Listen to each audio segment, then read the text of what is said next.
How about you, little baby? How about you, little baby? Where's your bike? Huh?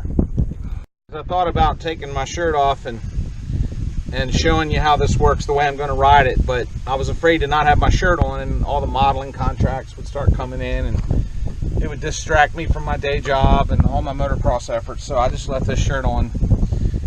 The other thing I did was I got exactly 2 gallons of fresh, clean, high test.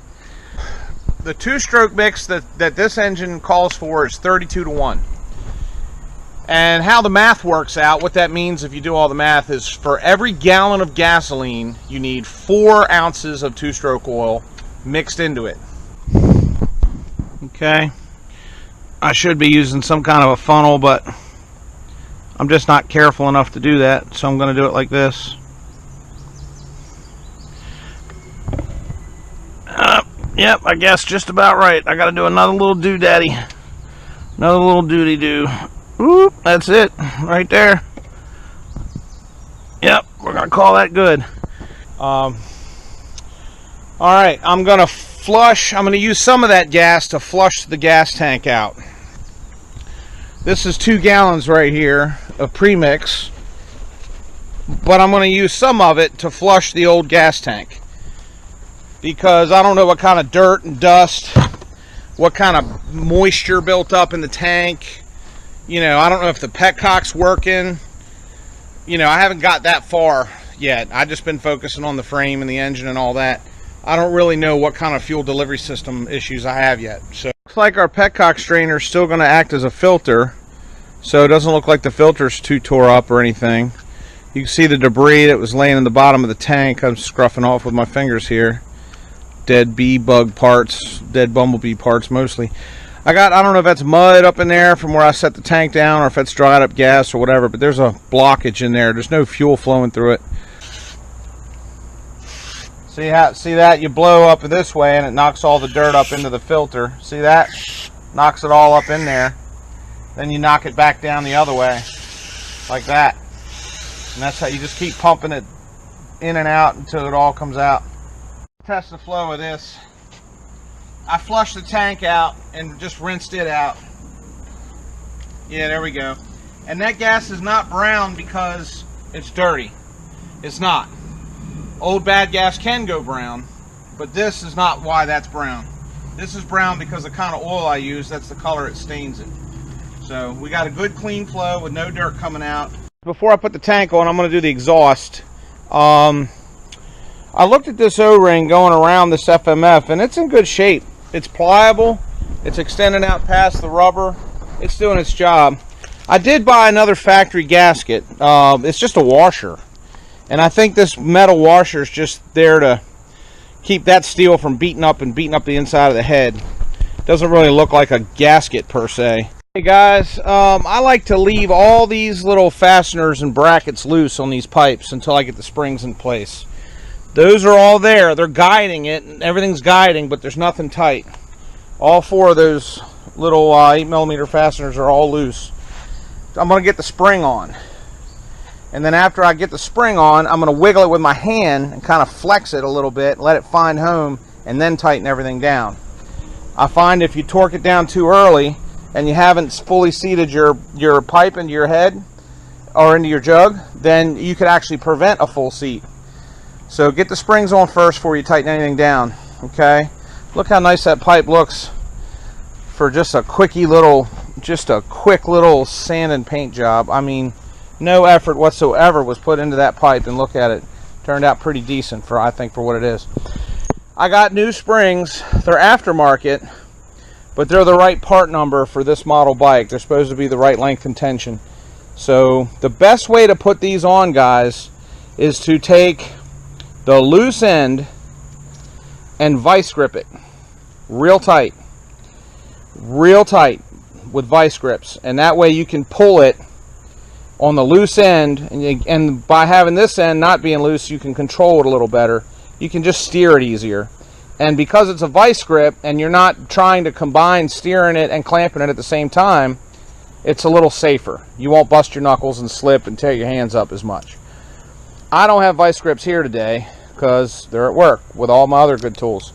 So I'm just going to try to do these with channel locks and see if I can do it without hurting myself. But, you know, ideally I'm advising you guys use vice grips for this. I found the trick. You see how that spring, get out here and let it focus a minute. See how that spring comes over and points back down to the body? There's not enough room in that airspace to get it on those tabs on the cylinder. So you got to bend it out like this. See that airspace there? You bend it out and make that bigger.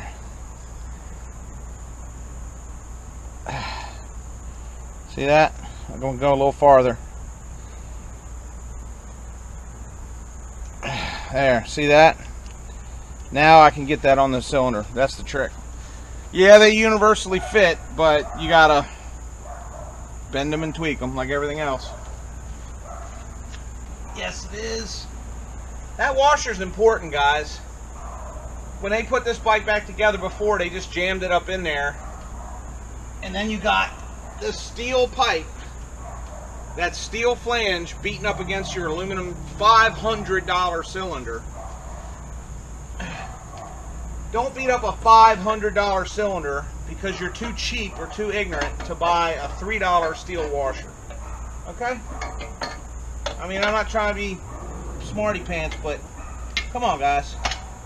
$3, $500. $3, $500. You could go with this, or you could go with that.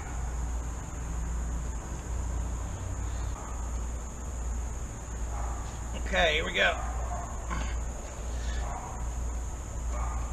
Yep, that worked. Give it a wiggle. Got to mark this adhesive backing to pad this as it locks into that frame rail there. See how that tab comes over and goes up 90 degrees? I'm going to cut the pad a little bit long to accommodate for that. So let's mark out and see what we need.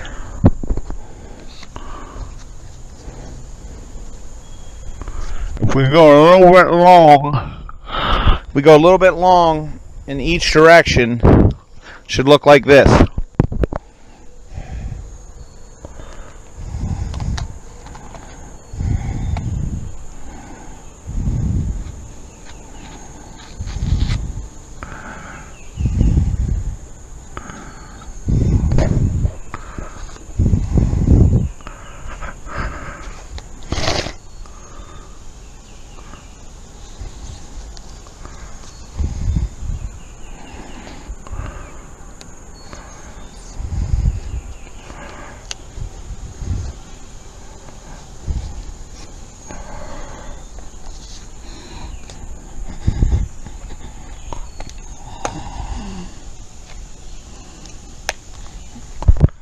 Okay, that's going to be a little bit bigger than we need in every dimension.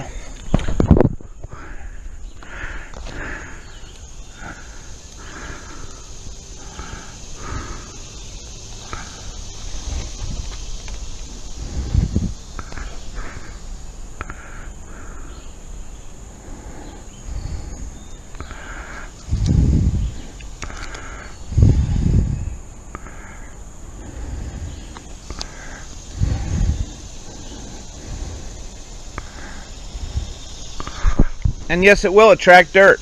Yes, it will. Ask me if I care, because I do not. All right. We'll get it on and get it trimmed.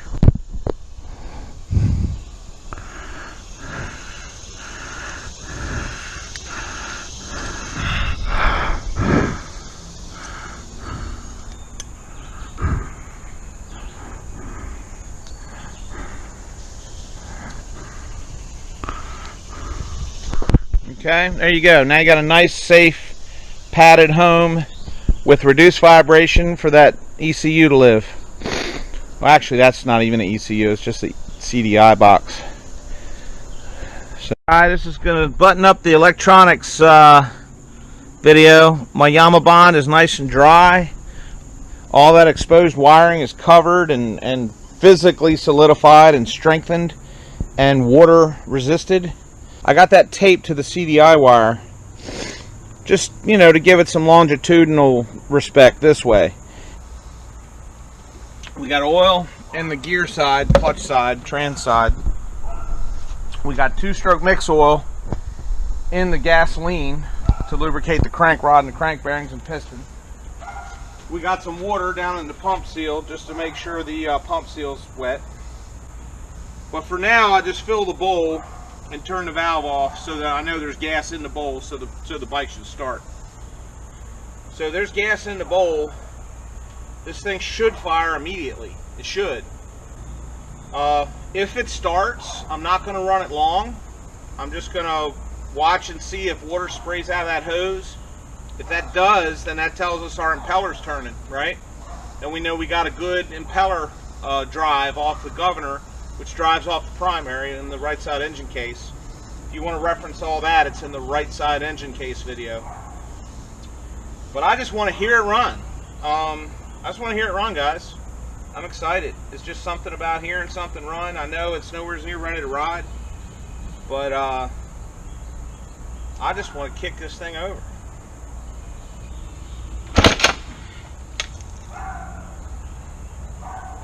Give it a little bit more here.